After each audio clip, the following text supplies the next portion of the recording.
आज मैं आप सबको एक कहानी सुनाती हूँ जिससे पता चलेगा कि कैसे इंसान के अंदर का डर खत्म हो जाए तो एक शक्ति की जन्म होती है, जैसे नारी शक्ति, और कैसे अधर्म के ऊपर धर्म की जीत होती है। तो आइए कहानी शुरू करें ऐसे भगवान की, माँ काली की, जिसने अधर्मी पापी असुर रक्तबीज का संहार किया था। बहुत साल पहले एक असुर सम्राट ब्रह्मा जी की कठिन तपस्या कर रहा था। उसी समय देवराज इंद्र ने उसे धोखे से मार दिया था। अगले जन्म में वो रक्तबीज की रूप से तपस्या फिर से करने लगा और ब्रह्मा जी ने प्रसन्न होकर मैं तुम्हारे तपस्या से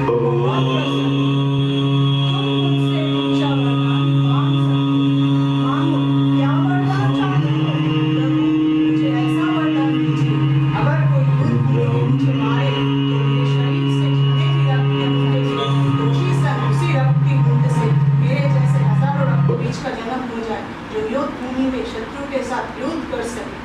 ठीक है, ऐसा ही हो। तथास्तु।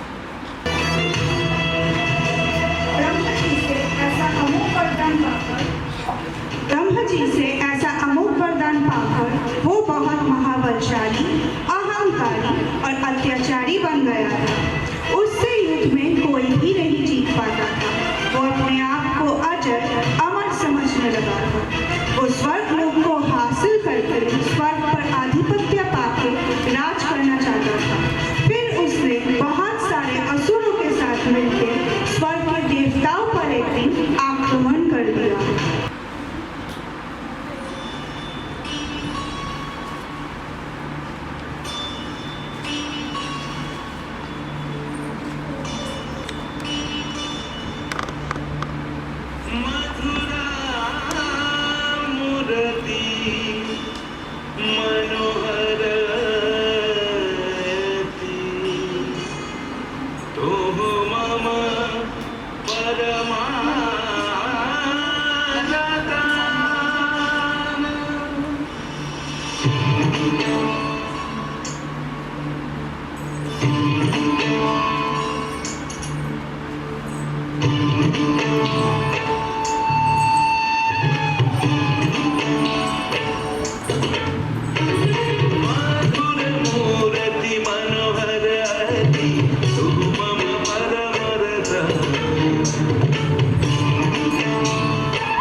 और मेरे दास्ता स्वीकार करो। हा हा हा हा हा।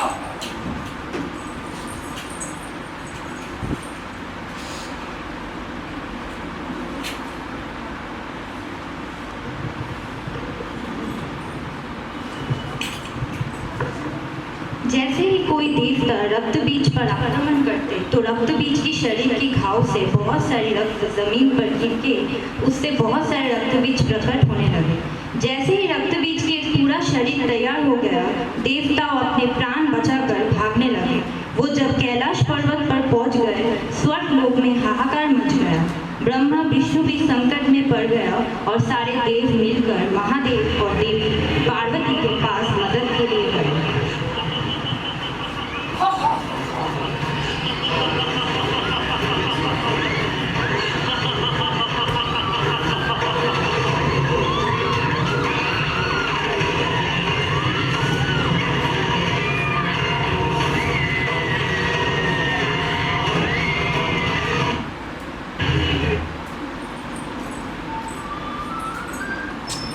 हे महादेव, अहंकारी हृदय रक्तबीज स्वर्ग पर उत्पात मचा दिया है। तो स्वर्ग के देवताओं के ऊपर आक्रमण कर रहा है और देवियों के ऊपर बहुत अनुचित प्रभाव रखता है। जब युद्ध करने निकलता है तो बहुत सारे रक्त जमीन पर गिरते हुए बहुत सारे रक्त बीज तैयार हो जाते हैं। वो जब आक्रमण करता है उनका बल बहुत शक्तिशाली बनता है, हरा देता है। उसे हराना हमारे लिए असंभव है। उसने हमारा जीना बचा दिया है। हे प्रभु, अब आप ही को उल्टा लगाइए और हम बचाइए। महादेव, हे माता पार्वती, कुछ कीजिए। महादेव, आप शांत क्यों हैं? कुछ तो कीजिए, उपाय दीजिए कुछ। इस समस्या का समाधान तो मेरे पास भी नहीं है, क्योंकि ब्रह्मा जी के वरदान के कारण मैं तो ससुर का संहार नहीं कर सकता। मेरे त्रिशूल के वार से भी उसके शरीर का रक्त भूमि में गिरेगा और बहुत सारे रक्त बीज जन्म ले लेगा। परंतु शिव अगर इसका समाधान नहीं कर सकते तो शिव की शक्ति आदिशक्ति तो कर सकती है ना, क्यों गौरी? परंतु मैं कैसे करूं? जहाँ सारे देव विफल हुए हैं वहाँ सिर्फ एक ही शक्ति है जो इस असुर की संहार कर सकती है। नारी शक्ति? तो ठीक है, अगर आप लोग कुछ नहीं कर सकते तो एक नारी ही करेगी इस असुर का संहार। देवगण, आप लोग प्रस्थान कीजिए। रक्तबीज महादेव के कैलाश पर पहुंच गया था। देवी पार्वती तब उसके सामने अस्त्र लेके खड़ी थी, पर उसने जब देवी पार्वती को देखा तो देवी की सौंदर्य पर आकर्षित हो गया। देवी पार्वती को बहुत क्रोध आया और देवी ने रक्तबीज को युद्ध के लिए ललकारा। हे दुष्ट असुर, अब तेरा अंत निकट आ गया है। मैं करूंगी तेरा वध। हा हा हा, एक नारी करेगी मेरा वध। आओ तुम भी प्रयास करके देख लो।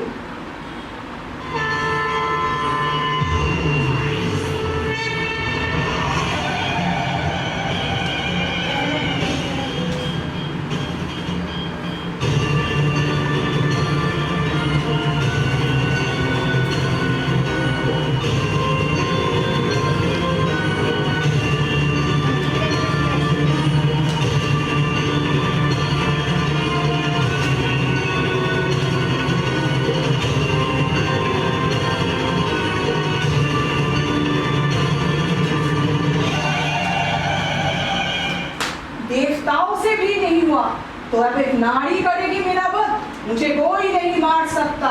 मैं हूं अंत तुम सबका। हा हा हा हा। मूर्ख, जहाँ अंत होता है वहाँ से ही आरंभ होता है और तेरा अंत का आरंभ मेरे हाथों में है। देख ले नारी की शक्ति। देवी पार्वती के क्रोध से वो माँ काली के रूप में आ गई। उनकी आंखें बड़ी और लाल हो गई, जीवा लंबा हो गई। देवी पार्वती की माँ काली में देख के सब भयभीत हो गए। माँ काली के तेज के सामने अन्य असुर भी जलकर भस्म हो गया। चंद्रमोहन नाम के 2 असुर का गला काट के माँ काली ने उन असुरों के सर का माला बनाकर अपने गले में पहन लिया और जिससे उनका दूसरा नाम चामुंडा पड़ गया। माँ काली का ये रूप काल से भी भयंकर लग रही थी।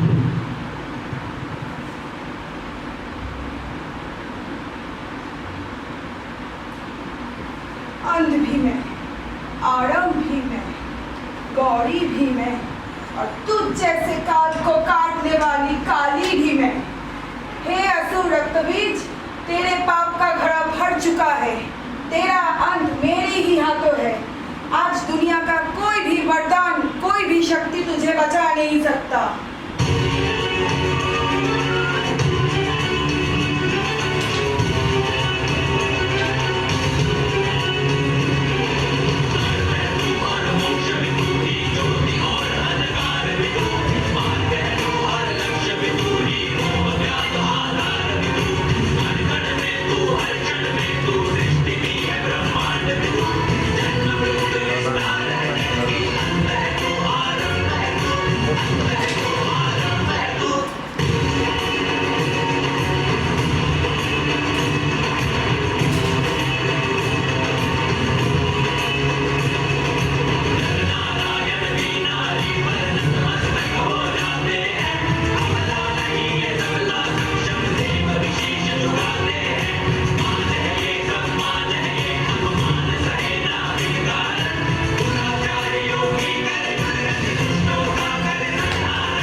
का वध तो कर दिया था, पर उनकी क्रोध शांत नहीं हो पाई। तीनों लोक में हाहाकार मच गया था। माँ काली ने अपनी प्रचंड रूप ले ली थी। उन्हें शांत करना अत्यंत कठिन हो रहा था। तब सभी देवता भोलेनाथ के शरण में चले गए। हे प्रभु, हे भोलेनाथ, अब महाकाली को नियंत्रण में लाना बहुत ही मुश्किल हो गया है। अब आप भी कोई उपाय कीजिए और अन्यथा सर्वनाश हो जाएगा। देवी पार्वती को शांत करने का अब एक ही उपाय है।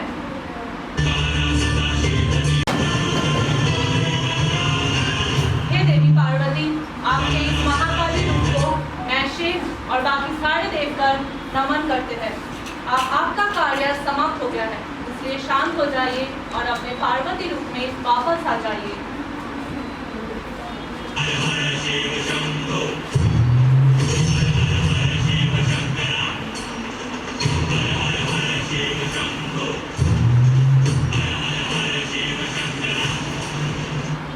शांत गौरी, शांत।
जैसे ही माँ काली का क्रोध शांत हुआ, वो शिव जी के साथ कैलाश पर अपने स्थान पर चल गए। इसी तरह रक्त बीज का अंत हुआ और देवी पार्वती से नारी शक्ति महाकाली का जन्म हुआ। ठीक दिवाली के एक दिन पहले काली माँ की पूजा के साथ नरक चतुर्दशी के रूप में भी मनाए जाते हैं।